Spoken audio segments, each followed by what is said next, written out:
আসসালামু আলাইকুম। সবাইকে আবারও স্বাগতম জানাচ্ছি। নিয়ে আসলাম আপনাদের সম্মুখে চিচিঙ্গা চাষ সম্পর্কে খুবই গুরুত্বপূর্ণ একটা ভিডিও।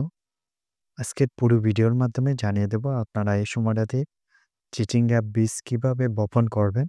এছাড়া গাছে কখন কী সার প্রয়োগের মাধ্যমে আপনার গাছে অধিক পরিমাণে ফলন ধরাতে পারবেন। আশা করছি ভিডিওটি দেখে আমার সাথে থাকবেন। চিচিঙ্গা চাষের জন্য যেসব জমিতে পানি জমে থাকে না, সেসব জমি নির্বাচন করতে হবে। উর্বর দোআঁশ এবং বেলে দোআঁশ মাটি চিচিঙ্গা চাষের জন্য উপযোগী।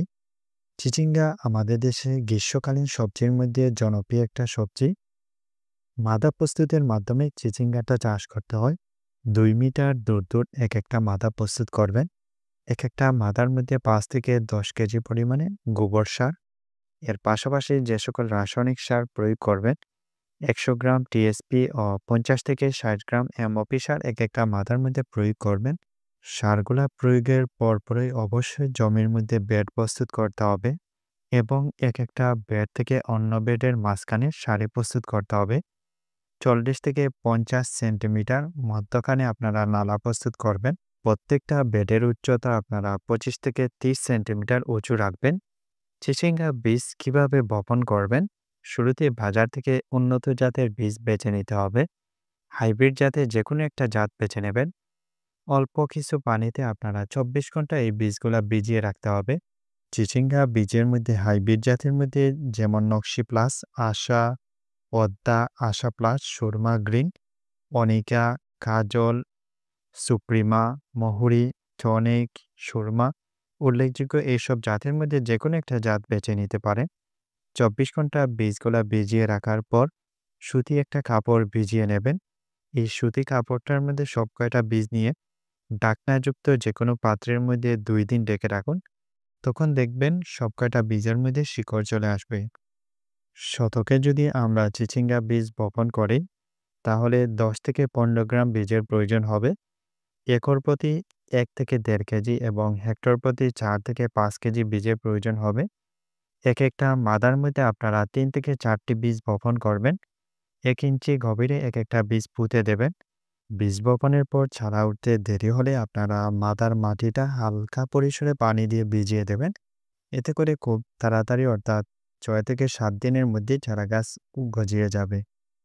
চারা গাছ ওঠার পরপরে আমাদেরকে নিয়মিত চারা গাছের মধ্যে সেচ প্রয়োগ করতে হবে। অর্থাৎ গোড়ার দিকে মাটিটা ভিজিয়ে দেব। অতিরিক্ত জল কখনোই প্রয়োগ করব না। গোড়ার দিকের মাটিটা যদি চটা বাঁধে, সেগুলো অবশ্যই ভেঙে দিতে হবে। এছাড়া চারা গাছের গোড়ায় আগাছা জন্মালে সেগুলা দেখা মাত্রই আপনারা আগাছাগুলা তুলে ফেলবেন। এছাড়া চারার বয়স যখন ২০ থেকে ২৫ দিন বয়স হবে, তখন আপনারা চারা গাছের মধ্যে সার প্রয়োগ করতে হবে। চারা গাছের মধ্যে কিভাবে সার প্রয়োগ করবেন? অর্থাৎ চারা গাছের মূল অংশটি থেকে ৬ ফিট দূরত্ব রেখে রিং প্রস্তুতের মাধ্যমে চিচিঙ্গা গাছের মধ্যে সার প্রয়োগ করবেন। চারদিকের মাটিগুলা এভাবে আলগা করে নেওয়ার পর আপনারা চারা গাছের মূল অংশটি থেকে ৬ ইঞ্চি দূরত্ব রেখে এভাবে ২ থেকে ৩ ইঞ্চি গভীর চারদিকে রিং করে নেবেন। এরপর যে সারগুলা আপনি চারা গাছের মধ্যে প্রয়োগ করবেন, শুরুতে যে সারটা প্রয়োগ করছি এমওপি সার, যে সারের মধ্যে প্রচুর পরিমাণে পটাশিয়াম রয়েছে। এই সারটা চারা গাছের প্রয়োগের ফলে আপনার গাছের কাঠামো শক্ত হবে এবং চারা গাছকে রোগ প্রতিরোধের ক্ষমতা বৃদ্ধি করবে। এক একটা মাদার জন্য আপনারা ৭০ থেকে ৮০ গ্রাম প্রয়োগ করবেন। এর সাথে যে সারটা প্রয়োগ করছি নাইট্রোজেন সম্বলিত ইউরিয়া সার, এটা চারা গাছকে খুব দ্রুত বৃদ্ধি করাবে। চারা গাছকে শাখা-প্রশাখা বের করতে সাহায্য করবে। এই সারের পরিমাণ ৬০ থেকে ৭০ গ্রাম এক একটা মাদার মধ্যে প্রয়োগ করবেন। সারগুলা প্রয়োগের পরপর অবশ্যই মাটি দিয়ে রিংটা ভরে দিতে হবে। আর তার পরপরই চারা গাছের মধ্যে সেচ প্রয়োগ করতে হবে। আমাদের দেশে চিচিঙ্গা বীজ বপনের উপযুক্ত সময় হচ্ছে অর্থাৎ শীতের শেষ মৌসুমে, অর্থাৎ ইংরেজি আপনারা ফেব্রুয়ারি মাস থেকে জুন মাস পর্যন্ত যেকোনো সময় আমরা চিচিঙ্গা বীজ বুনে দিতে পারি। চারা গাছের মধ্যে এই সারগুলা প্রয়োগের ১ সপ্তাহের মধ্যেই দেখতে পারবেন চারা গাছের রূপটা সম্পূর্ণ বদলে যাবে। যদি আপনার এলাকায় বৃষ্টিপাত না হয়, তাহলে ২-৩ দিন অন্তর এভাবে চারা গাছের গোড়ার মধ্যে সেচ প্রয়োগ করবেন। এর পাশাপাশি আপনারা যে সারটা প্রয়োগ করবেন অর্থাৎ তরল খৈল সারটা আপনারা 15 দিন পর চারা গাছের মধ্যে এভাবে রিং প্রস্তুতের মাধ্যমে প্রয়োগ করবেন। একেকটা মাদার মধ্যে ১ লিটার তরল খৈল সার এটা প্রয়োগ করবেন। এই সারটা চারা গাছকে ফুল আনতে সাহায্য করে। আপনারা এই সারগুলা 15 থেকে 20 দিন অন্তর চারা গাছের মধ্যে প্রয়োগ করবেন।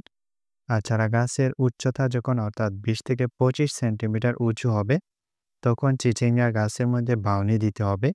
অবশ্যই শক্ত মাচা তৈরি করতে হবে। তা না হলে ঝড় বৃষ্টির কবলে বাউনিটা ভেঙে যেতে পারে। চিচিঙ্গা গাছের জীবনকাল হচ্ছে 5 মাস।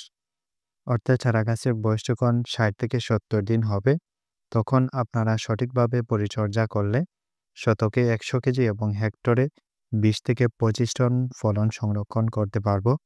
তো আশা করছি যারা এই সময়টাতে চিচিঙ্গা চাষ করার চিন্তা করছেন, এখনই কিন্তু চিচিঙ্গার বীজ জমিতে বুনে দিতে পারেন। আজকে এখানে বিদায় নিচ্ছি। সবাই ভালো থাকবেন। আল্লাহ হাফেজ।